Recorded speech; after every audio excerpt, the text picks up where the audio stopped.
I've just been on a journey I've always wanted to go on, exploring an ancient wisdom, meditation.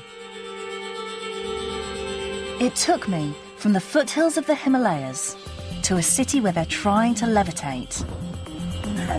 It was inspiring, frustrating, and at times, emotional. So then I felt sad, as you can see. In the West, over 10 million of us practice meditation every day. It's said it can solve so many of our problems and can help to heal not just our spirit, but our mind and body too.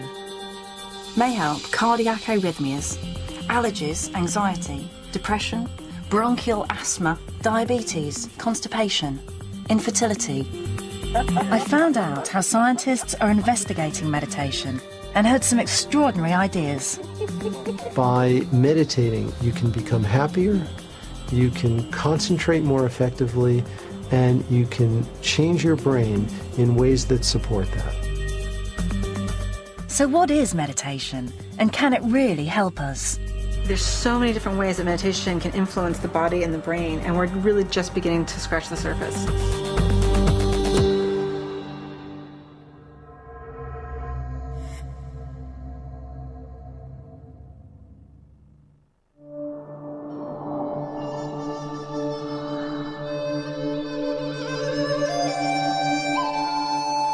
I've always been interested in meditation, and in the last few years I've learned that if I sit still for half an hour a day and calm my mind, then that really helps me. But is that meditation? I was on my way to Kathmandu in Nepal to find out.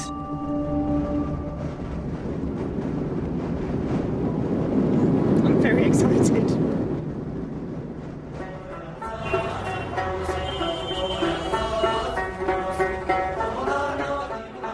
I was going there for a simple reason. Kathmandu is a place where Westerners go to learn Buddhist meditation, and I wanted to try it too.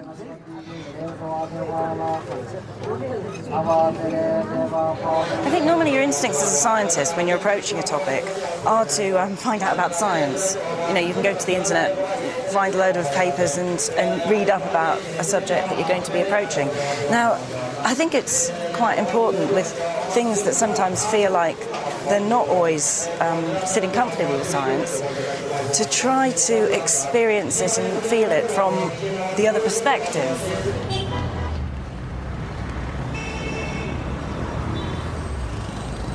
Hi. Now, I want to go to Szechuan Tengi Darjeeling Monastery, or something like that. Do you know it? Okay, good. I'm going to meet this guy, Mathieu Ricard. He's a Buddhist monk, and he's been meditating for 30 years, and he's offered to be my teacher. And he seems to be the link, or at least one of the really important links, between meditation and science. I don't think he does know where he's going. Szechuan Tengi Darjeeling Monastery. Yes. It's this way? Yes. Yeah? The taxi driver's just got up the cab to have a chat with somebody now. I knew we were very lost when the taxi driver put somebody into the boot of the car to give us directions. It's a bit stressful not speaking the language. I'm not feeling terribly relaxed, but I guess that will come. Wow.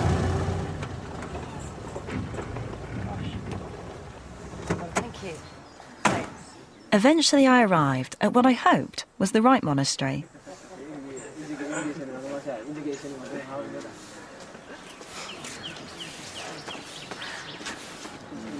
Can you tell me where Mathieu Ricard is? Inside? Thank you. This is the man. Oh gosh, I'm a bit scared. Nice to meet you. Nice to meet you. I'm very well. How are you? It's a long way. We got very lost. It should have just been 5 minutes, I think. Hey, but thank you for Welcome. offering to help me. Well, I don't know. We'll try. We'll try. So, shall we? Mathieu is one of the Dalai Lama's personal French interpreters, and has been described as the happiest man in the world, a title he finds embarrassing. He's also a trained molecular biologist. And he hadn't just offered to be my personal teacher, he's also very open to the scientific exploration of meditation. I think we should demystify meditation through science. It's not just a weird Eastern philosophy. It's really dealing with something very deep that concerns me, that concerns my family, that concerns society. I'm deeply involved in science research in neuroscience, which are precisely studying the effect of meditation, short and long term, on the brain. That's very exciting. And so we are no more like guinea pigs, although I'm a guinea pig, but also collaborators. We sort of co-design the protocols.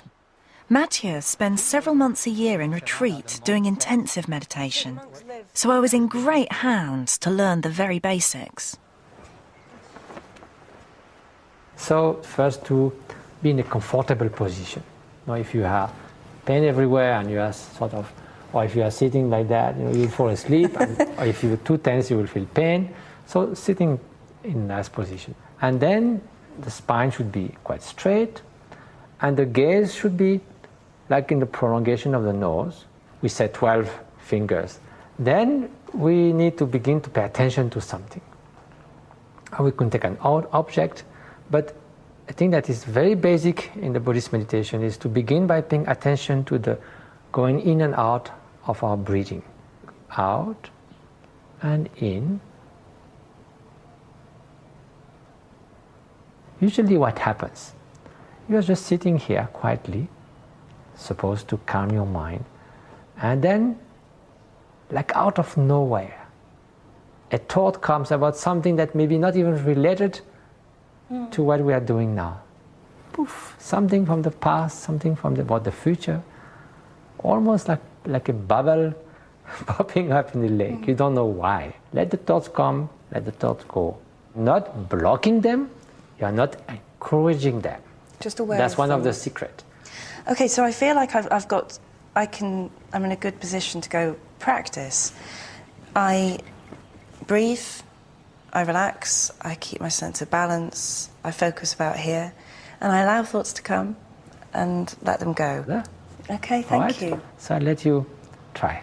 Thank you very much. Okay, see you soon. See you soon. I'll come find you when I need All right. more help.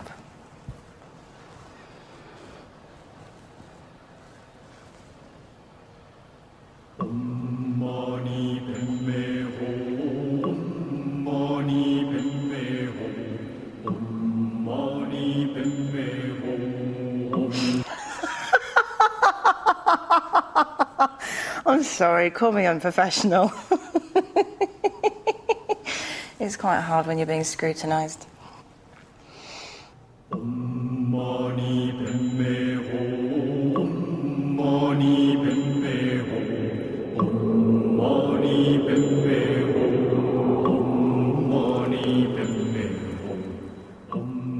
Over the next few days, I practiced hard, spending a few hours focusing on what Mathieu had taught me, concentrating on my breathing.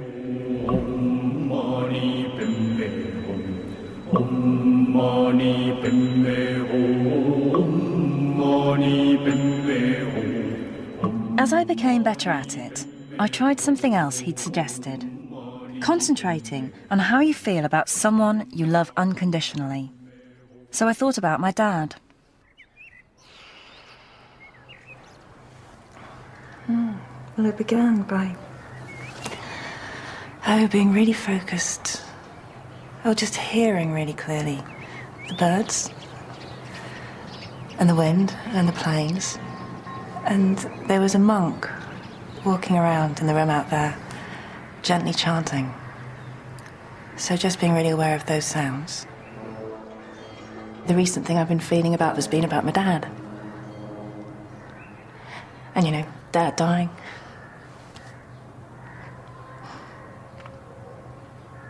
So then I felt sad.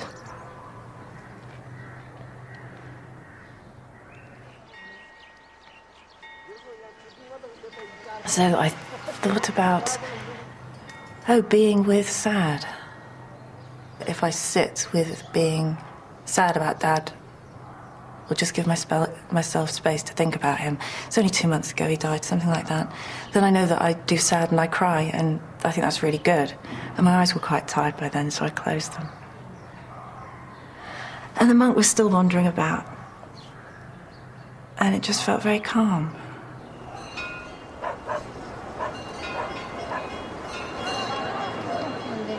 I found meditating quite a powerful experience, and one that was comforting in my grief. When I spoke to Mathieu later, he wasn't surprised, as he believes meditation could help everyone in their lives. Well, I think the benefit of meditation is, of course, fundamentally to make you a better human being. That's not bad. Isn't it? Isn't it the main thing? Decrease of anxiety, emotional balance, happiness, compassion. Meditation is not just a hobby. It's something that's going to change the very way you experience every moment of your life.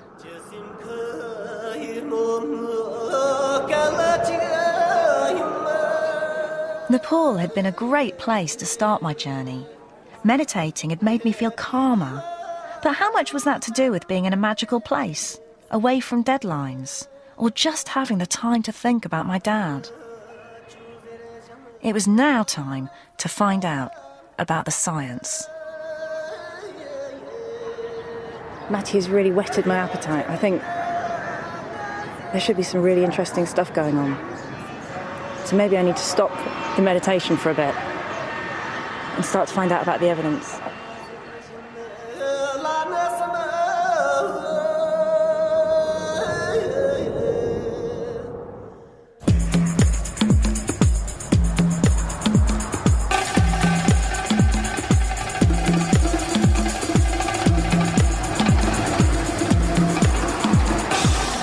Home in Bristol, I realised that if you want to find out about the science of meditation, you quickly run into problems. For a start, where in the bookshop do you actually look? I don't even know where to begin. Is it religion? Spirituality? Health? I was surprised at how many different types of meditation there are and the different ways you can practice. You can focus on your breathing, like I tried in Nepal, or a mantra, that's repeating a word or phrase. Or it can be practiced as part of yoga. Also, what's clear is it's not just about improving your spiritual well-being. Some people claim it helps with a whole load of health problems. The health claims are really quite surprising. Massive list. May help cardiac arrhythmias, allergies, anxiety, depression, bronchial asthma, cold sores, coughs. Let's see, ulcers, diabetes, constipation, infertility. Also, lower your blood pressure, lower your cholesterol. Support in helping to kick addictions. It's supposed to help to speed the healing of psoriasis, and it relieves pain. It's an amazingly long list of different things that are being claimed, and they're massive claims. What interests me is how meditation, which is all about what goes on in your mind, can actually help with physical illnesses. Now, I found this book written by a guy, Dr. Herbert Benson, who was looking at people who meditated about 30 years ago and actually measuring their physiological changes, so their blood pressure, their heart rate, their breathing rate, that kind of thing. Now, in Nepal, when I meditated, it felt different. You know, I felt like I was in a slightly different headspace. But, you know, I was quite jet-lagged and I was in a different country and it was quite idyllic being in a monastery. So I'd love to have another go, but actually have those things being measured on me.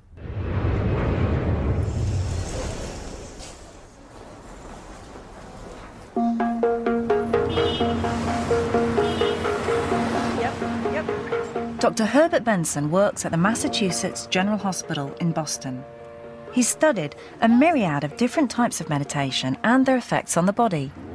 He believes they produce a deep physical relaxation, which he's called the relaxation response. Hi, Dr. Benson. Kathy Sykes is in the waiting room for you. Dr. Sykes.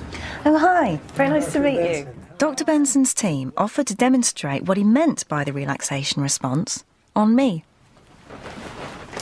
Comfy? Yeah, more or less. Great. We're experts at this, so you're in good hands. I was hooked up to several machines which would measure my stress levels. Almost every part of me was monitored. My pulse, the tension in my muscles, my breathing rate, even the sweat on my skin. These tools are fantastic. They're like a way of seeing inside people's bodies and brains without me being able to stop you. I'm feeling a little bit like I'm some kind of lab rat that's been experimented on. I was told to sit quietly for 10 minutes so they could get measurements of my resting baseline. Then I was told I was going to be stressed out. Okay, Kathy. Now what we're going to have you do is subtract a 4-digit number, and you're going to subtract 14 in sequence. So 14 each time. 14 each time. And if you can actually look at the monitor, you can see that just these instructions I've got stress. have given you a stress thinking response about it. all over. Your respiration rate has become more jagged. Your skin conductance level has gone up, that orange line. So now it's fun. Let's begin. 1500. Begin. Oh no! A little bit faster. 1470. Start again. 1500. 1486. A little bit faster. 52. That's incorrect. Start again. 1500. 1500. Start again. 1486. 1486. You've got that one down. Incorrect. 1500. Oh, you 1500. bastard! 1500. Let's go. You're so mean! What's the number again? 1500. I'm so bad at subtraction. This is unbearable. Come on, you can do it. My pulse was racing and I was starting to sweat, all over a few simple sums.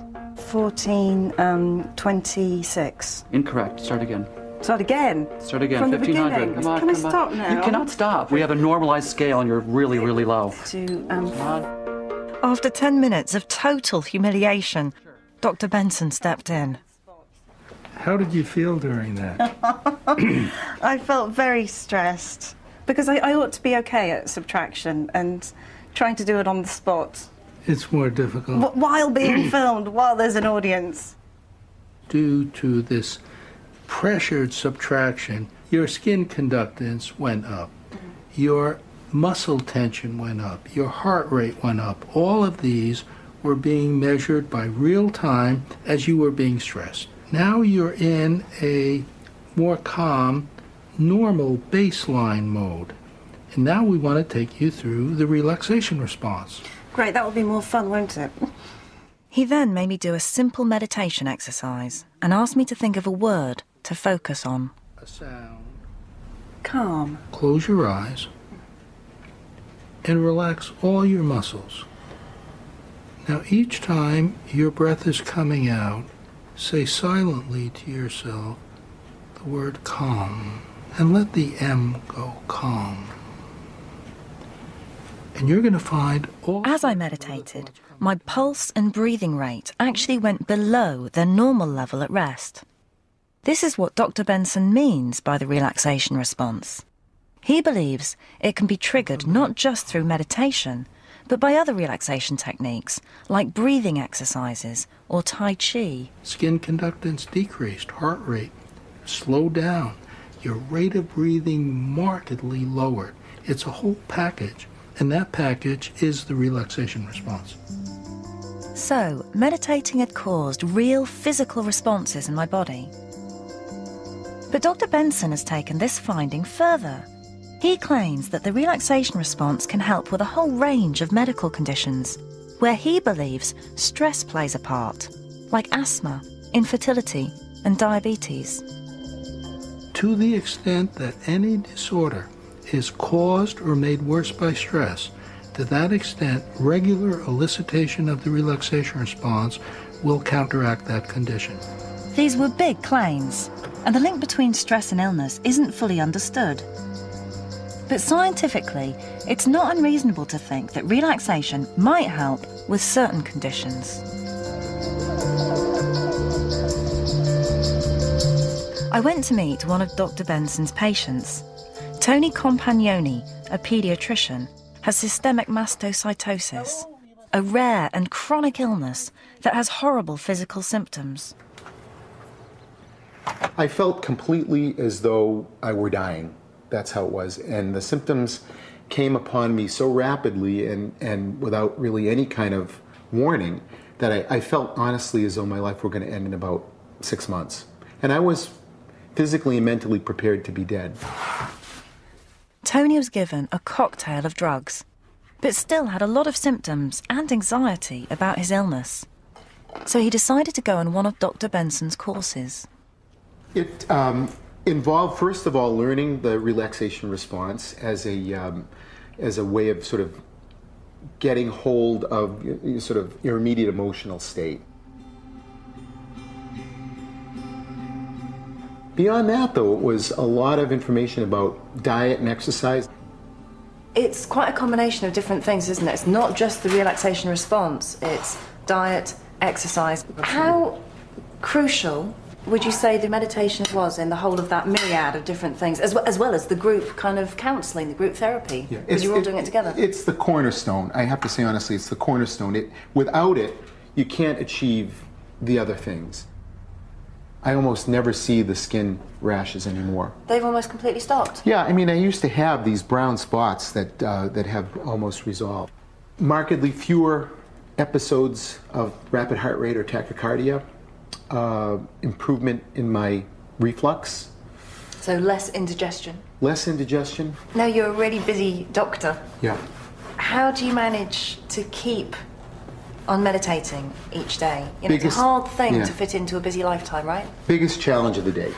Biggest challenge of the day is to try to figure out when you're going to actually get to it. So it sounds like meditation has really helped you to get your life back. Absolutely. Unquestionably, I'm not sure where I would be now if I hadn't started the meditation.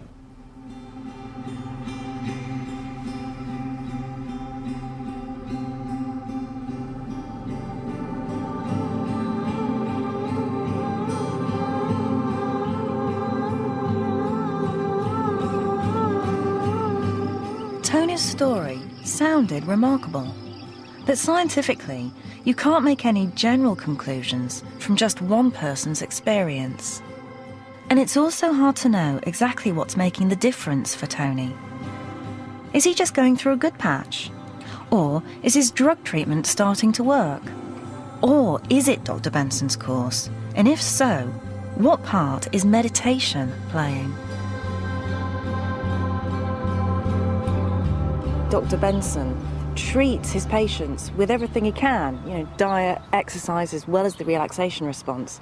But it means it's going to make it really hard for me to unpick it all and find out the real effect of just the meditation.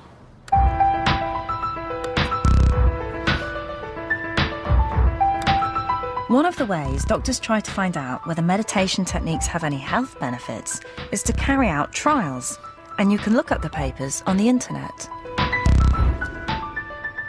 There are a number about Dr. Benson and his relaxation response. But what happens when you look at just meditation? I'm just going to check on an online database that's got just about every peer-reviewed scientific paper on, to see what it has to say about Tony's illness and meditation. I get nothing. Okay, so there's nothing in here about Tony's illness. But it's not so surprising, it's quite a rare condition. So, what about other health conditions? Let's try asthma and meditation. Okay, 13 papers for asthma and meditation. Let's see, what else? What about chronic pain and meditation? 33 papers. That's quite a few. Now, at first I thought, great, there's loads of publications, more than I'd imagined. But when I look at it more closely, I can see they've looked at loads of different kinds of meditation. People have done it in different ways. They've mixed it with other kinds of therapies. And they've been looking at loads of different illnesses. There are so many different factors involved, so many different things that are varying. It's going to be hard to draw any kind of conclusions. Now, that's the thing with science. You just want one or two variables, and then it's really straightforward. You can't do that with meditation. But one thing did catch my eye. There are lots of papers looking at the effects of meditation on heart disease, carried out by one particular group.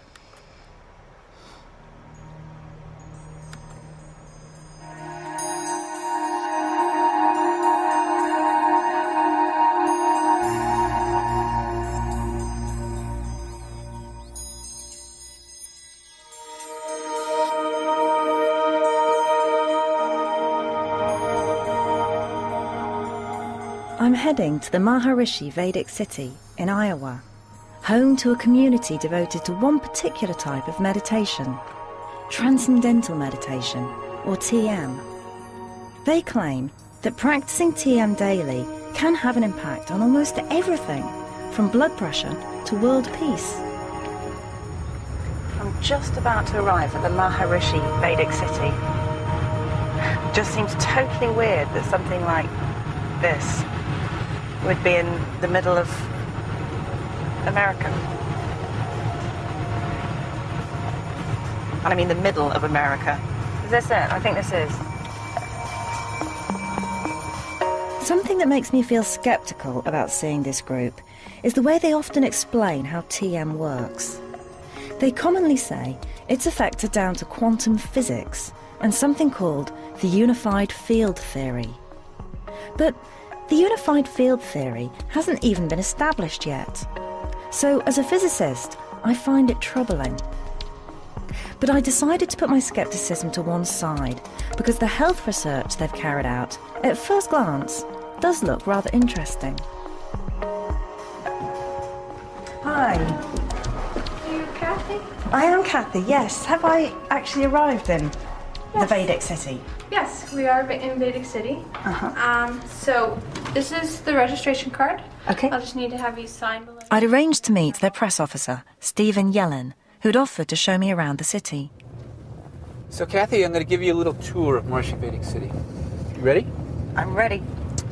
So we're coming up to a bunch of houses which were built according to this ancient system of architecture called Vedic architecture. According to this system of architecture, if you build a home according to certain principles of natural law, you'll have better health, more prosperity, better family relations. You see here, the homes here, better success. How many people live here? There's about 500 people that live in Maharishi Vedic City. And they come from all over the United States because it's such a unique community they can't find it anywhere but here. Stephen put me in touch with a family who'd moved here 28 years ago. Hi, I'm Kathy. Nice to meet you. Come on in.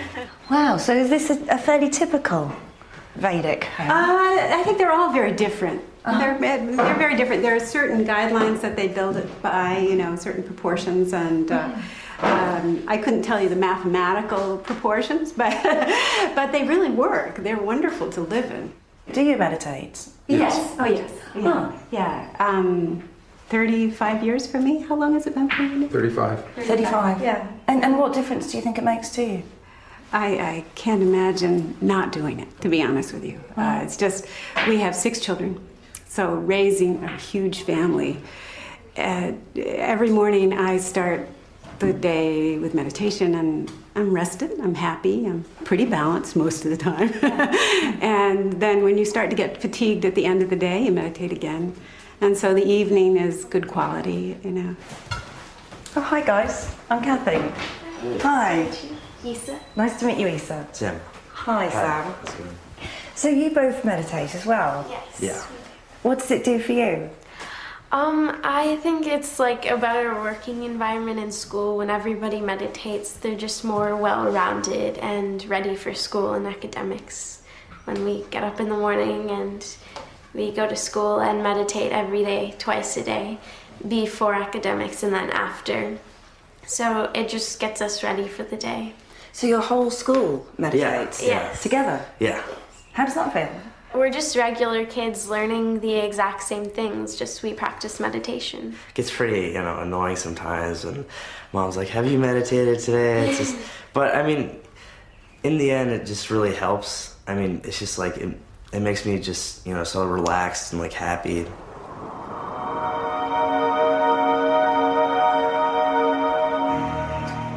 It's clear that the people who live here are very committed to this way of life.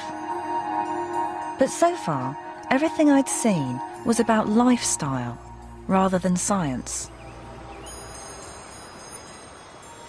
And what was slightly unsettling for me is that you can only find out how to practice TM if you go on a course, and that can cost $2,500. Although sometimes they help if you can't afford to pay. Everybody looks kind of shiny-eyed and terribly nice. And everybody, everywhere, is talking about TM. Everybody says it's changed their life. And people do look remarkably content. Exactly what it is, I have no idea. And, you know, all the other forms of meditation. You can go to a book, go to a website, buy a CD, speak to a monk if you're lucky. The secrecy of it is a bit funny. Though I still didn't really understand how you actually practice TM, Stephen had arranged for me to see an advanced form. It's called yogic flying. Apparently, if you get good enough at it, you actually float above the ground. Though, no one's done that recently. You're going to see hopping. You're not going to see levitation. The experience inside the person is that there's this tremendous feeling of happiness and bliss and energy that's being generated from within. And a spontaneous result of that is that the body starts moving forward.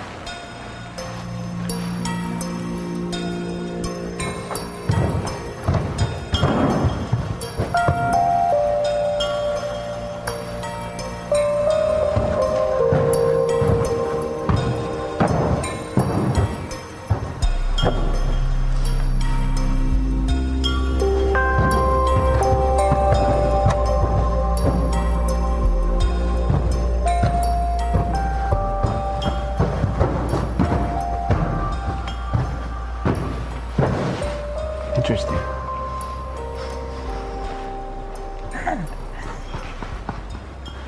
Now, Kathy, it looks like a lot of fun. Would you like to have a go at it? I think I'd have to have a go at it. It's a blast.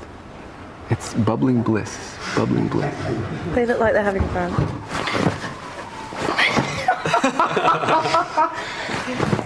Didn't quite feel like bliss.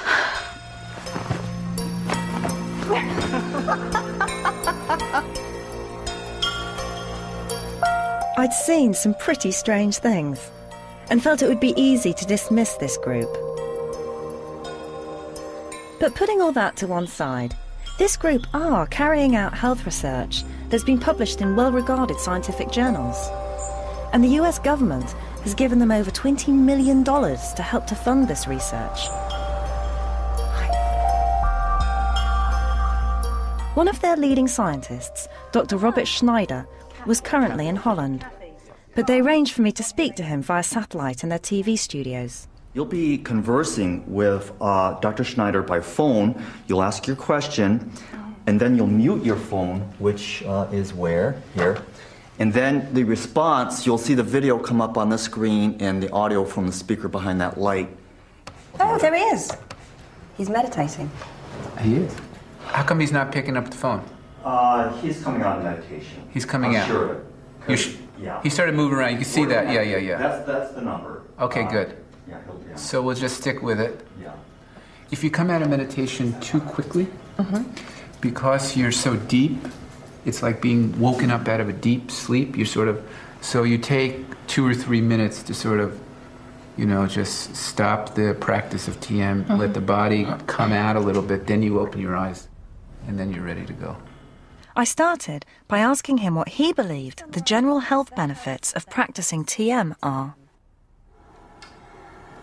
The research on transcendental meditation done by our group, as well as about 600 other studies done by 200 research institutions and universities in 30 countries around the world, have consistently shown that the Transcendental Meditation Program evokes a unique state of deep rest and orderliness of the brain and nervous system. And this results in improved mental health, physical health, and even improved social health and positive effects on the environment as well. But what I was really interested in were the studies on TM and heart conditions. And what kind of benefits have you seen for cardiovascular conditions? Our first research showed that practice of the Transcendental Meditation Program lowers blood pressure in people with high blood pressure or people tending to high blood pressure without harmful side effects. And the most recent series of studies have shown reduced death rates from heart attacks and strokes amongst individuals practicing the Transcendental Meditation program compared to controls. And these studies have been published in the top medical journals, such as the Archives in Internal Medicine, published by the American Medical Association. Again, these were impressive claims, and they seem to have done a lot of research. But what have other scientists made of it? It was time to go back home and dig a little deeper.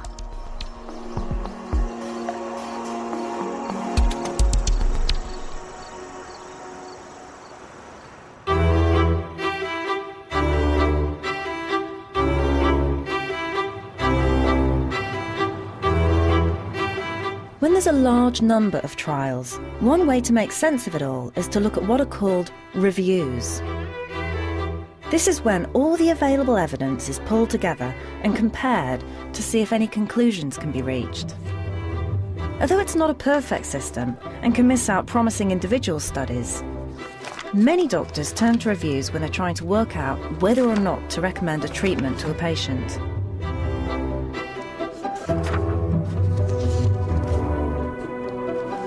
Okay, I found these two reviews, one from 2004, the other from 2007. They've looked specifically at transcendental meditation and the effect on heart health. This one here says, the one from 2004, there's insufficient good quality evidence to conclude whether or not TM has a cumulative, so like a long-term, positive effect on blood pressure. So it's pretty disappointing, really. I mean, work that to me looked reasonable, published in decent journals, looking fairly convincing, and actually the jury's out. But that's quite an old study. One of the things the more recent 2007 review looked at was whether TM worked better for your heart than another relaxation technique, or even just educating people about how to live a healthy lifestyle. Again, the findings are limited.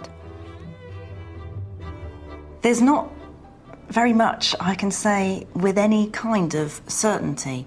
I think perhaps the most concrete thing is that if you have high blood pressure, if you use TM instead of another kind of relaxation technique involving your muscles being relaxed, you might be slightly better off with a TM. So looking at this as a scientist, there's just not very much to hold on to. And it gets even more confusing.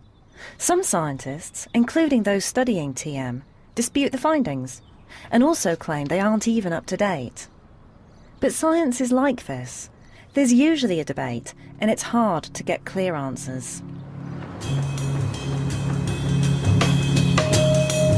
I guess the one thing I can hold on to is this. If your doctor doesn't object and you feel like trying some form of meditation, then why not? It's something that might suit your lifestyle, a bit like jogging does for me.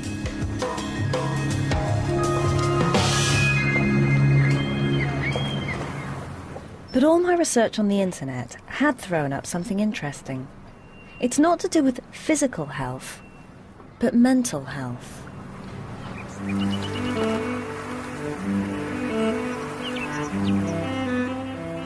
As a teenager, Carol Catley suffered from depression. 10 years ago, her husband died suddenly, and her depression returned. I instantly felt as if I wanted to die, I couldn't think of what else to do, It's a gut reaction that life is impossible. You hate life. To control her depression, Carol took medication, but after a few years, she wanted to stop taking it. Her psychiatrist suggested that she might benefit from a new therapy designed to prevent people from falling back into depression. To her surprise, the majority of the course was meditation.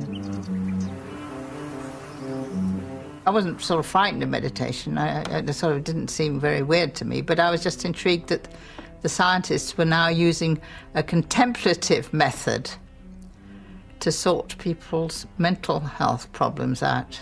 Perhaps especially noticing the movement that the breath makes as it comes into the abdomen. The meditation techniques they use are based on Buddhist practices, similar to what I'd been taught in Nepal, with a focus on breathing. It has stopped me from just living in my head with my thoughts, and it's given me a much better picture of what it's like to be alive, really. Welcome, everybody. We're going to start off with an eating meditation. One of the pioneers involved in developing the treatment is Professor Mark Williams, a leader in the field of clinical depression. It's noticing where the mind has gone and bringing it back. He'd offered to show me what goes on in one of his sessions. The treatment is called MBCT, which stands for Mindfulness-Based Cognitive Therapy. It combines meditation with a widely used psychological treatment called cognitive therapy. The main thing that people learn during the 8 weeks, the 8 classes they come to, is intensive meditation. About 80% is mindfulness meditation, about 20% cognitive therapy. The mindfulness approach teaches a way of looking at the problems, observing them clearly, but not necessarily trying to fix them or solve them. It suggests to people that they begin to see all their thoughts as just thoughts, whether they're positive, negative, or neutral. I'm going to come around and give each of you a single raisin. So far, there have been 4 trials, and the results suggest that MBCT reduces the chance of a recurrence of depression by 50% in people who've been depressed 3 times or more. But even with these promising results, Professor Williams is cautious. Gradually, it is spreading through the country, and there are more and more places where you can have mindfulness if you've been depressed many times. So it's become enormously popular. Quite quickly. Quite quickly. And in many ways, we now need to collect the evidence to check that it really is being effective. Coming back to seeing if your mind wanders. Though it's early days, the treatment has shown such promise, it's becoming increasingly available on the NHS. I've been on medication for about 10 years, and this is the first time I've been able to drop as low as I have. And I'm on lower than what's the normal lowest dose right now. Yeah. And to come down as far as I have is just amazing to me, and to still be kind of enjoying life or whatever, you know, yes. To being able to be okay with it.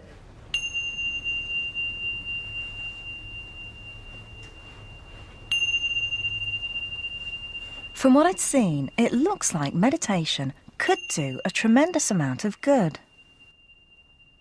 But then Professor Williams said something, almost casually, that took my journey off in a whole new direction.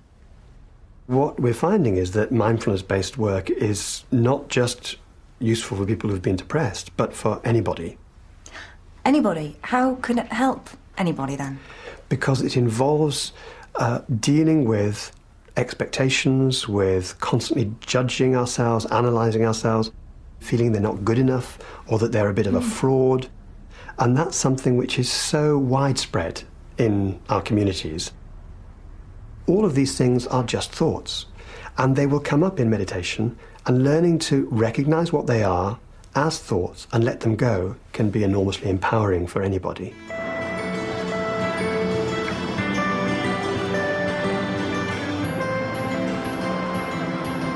Of all the claims I've heard when making this series, this has to be the most inspiring for me. The idea that meditation can help all of us, even if we're not ill. I mean, we all feel inadequate some of the time. You know, overwhelmed, too self-critical. They're things we all suffer from. The thought that meditation might help us to have better control of our emotions has to be worth exploring. Can we go to Temple Meads? Yeah, no problem. Just look at my life. Like most people, I'm constantly trying to juggle all sorts of things. I'm going to Hull on Thursday, filming with Nigel. And we're going straight from Hull to London. We're filming on Friday as well. I don't think I've got any space for about 3 weeks, unless we do it at weekend. I think it's really easy for lots of us to have those niggling thoughts that go around in your head. You do that, I must remember to do this, and I was really rude to him, wasn't I? I have really struggled in the past to switch off. I forced myself to lie on that sofa and do nothing and just sit still for half an hour listening to music. And unless I do that, I just can't switch off. Everyone can train your mind a few minutes a day, just as we do fitness exercise and we train in learning all kinds of informations. It's possible. Professor Williams' belief that meditation can help us all to be more content had been suggested to me before. It took me back to what Mathieu had said to me in Nepal. What would you say the real benefits of meditation are? Becoming a better human being. That's not bad. Isn't it? Isn't it the main thing? Decrease of anxiety, emotional balance, happiness, compassion. All this talk about compassion, happiness, emotional stability might sound rather new agey and a bit woolly. But then I began to look into it more, and what I found was fascinating. There's a small band of scientists who are starting to look at this area of meditation and emotional well-being. And they're using technology that allows them to look inside our brains. Now, for this part of my journey, I really can't expect there to be any answers. Thing is, the work is still so much in its infancy. But I hope at least to get a glimpse of how scientists are trying to unravel the potential effects of meditation.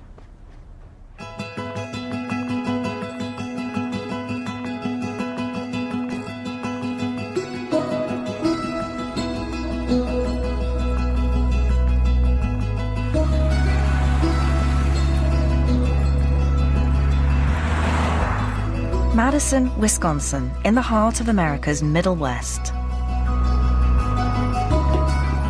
It's home to the Weissman Laboratory for Brain Imaging and Behavior, where they study emotions.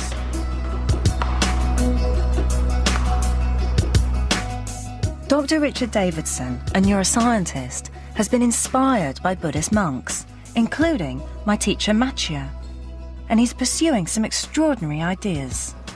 By meditating, you can become happier, you can concentrate more effectively, and you can change your brain in ways that support that.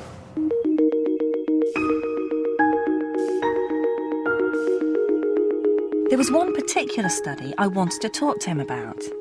It involved ordinary people, like you and me. In fact, very like me. A small group of scientists who worked in a busy biotechnology company. We went into this company and we asked people who were interested to volunteer to participate in a study of the effects of meditation in reducing stress. They went on a course similar to what I'd seen in Oxford with MBCT. Mainly meditation, but also some stress reduction techniques.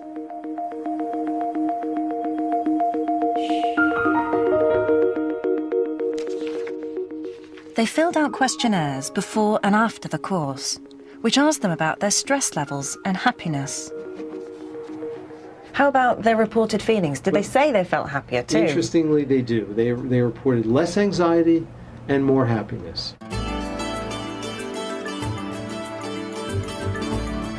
But Dr. Davidson didn't stop there. He wanted to find out what was actually happening to their brains. So he measured their brain activity before and after the course. We found that there were significant changes that occurred over time in the brains of the people who went to the meditation group compared to the control group. What he found was a shift in brain activity from the right-hand side of their brains to the left. Based on previous work he's done, he's come up with a theory to explain what this might mean. People with more left-sided activation report that they are more enthusiastic, that they are more active, that they are happier.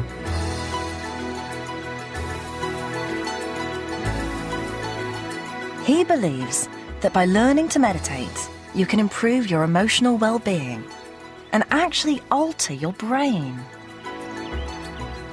It means that certain psychological qualities, which have been regarded as fixed characteristics of people, like the capacity to pay attention or the extent to which one is happy, that those really should be better regarded as skills, which can be trained rather than as fixed traits.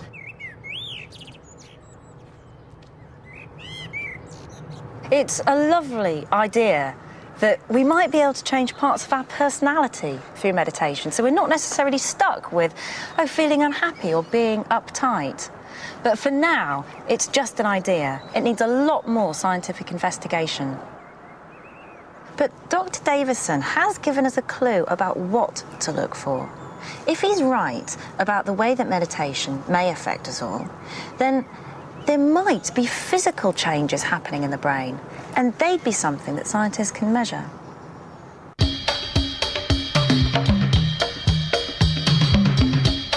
Once, everyone thought that the adult brain was fixed and never changed. But in a series of groundbreaking studies, this was overturned. One of them was on juggling. Now, entertainers like these are just one of the groups that have been studied in this new area of science. The study showed that if you took a group of people and over 3 months taught them how to juggle, the visual areas of their brain, so back here, the ones that were involved in following where the balls go, actually changed in just 3 months. The study showed that when we learn new skills, what we're doing is changing the physical structure of our brains. And the more we practice, the more the brain changes, which is why we keep on getting better at the skill. This process is called neuroplasticity, and you can keep on changing a brain throughout your entire adult life. So I'm going to give you one ball. One ball, thank you. Down, up. I can't even catch very well then. Your elbows by your Laughing at side. me. 1 point here and another point here. You want to focus on. And then I'm going to give you another one now. So I'm going to go 1, 2, 3, 4. 1, 2. Now you pass that one over. Even the film crew's laughing at me. My director's laughing at me. Everyone laughs at a beginner. Up, I don't feel up, very good down, at this. down. It really is difficult. Try starting with that hand now. It's really hard. You know, I'm not sure I've changed any of my brain yet, but these guys all have. The idea that physical changes happen in your brain when you're learning a new skill is something that is fairly well established now. But what few people have looked at is whether physical changes happen in your brain by thought alone, by something like meditation. But that work's just starting.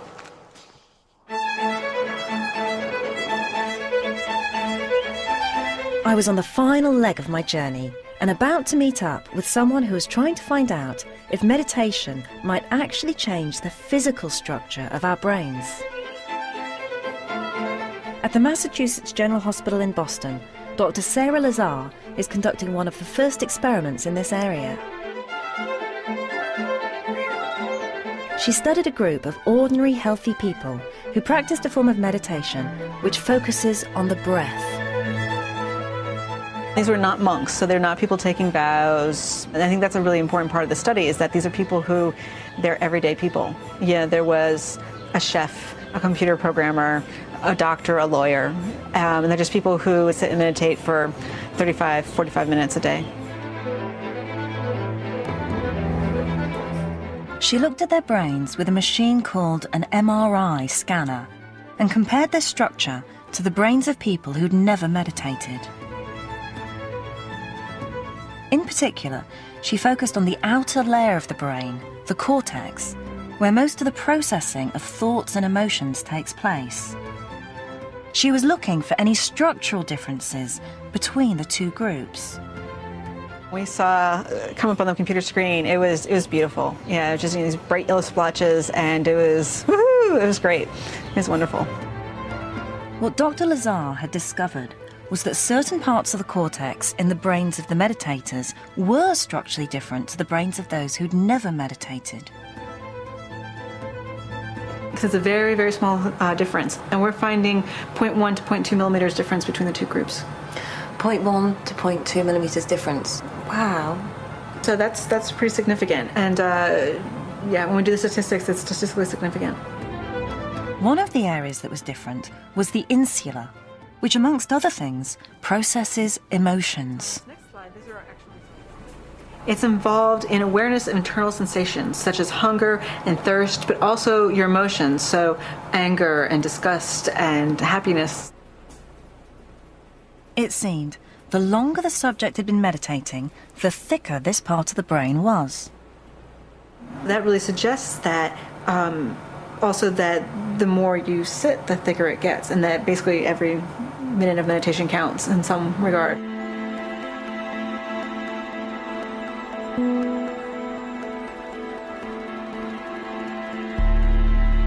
To me, this was fascinating.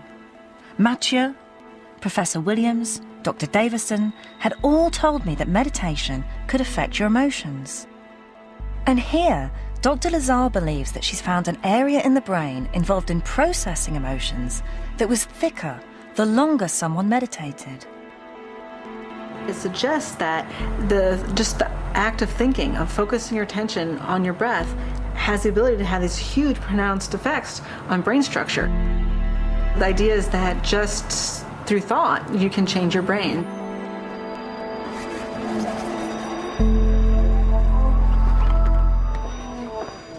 Of course, it's too early to draw big conclusions, and I've only seen 2 studies, but it's been an inspiring end to my journey. What I've learned is that meditation might be able to change our brains and the kind of person we are. These may be extraordinary ideas, and of course, they could lead nowhere, but mainstream neuroscientists are starting to take them seriously.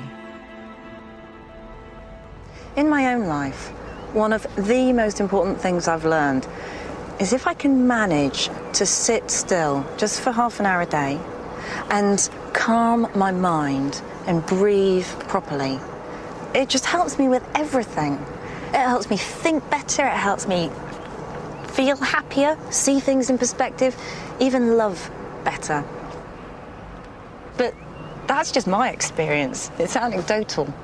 If science and society are going to be convinced, they need hard evidence. But that's what makes the work that I've seen so exciting. If evidence is found that meditation can help us all to think better, to be happier, and to be more compassionate, that would be amazing.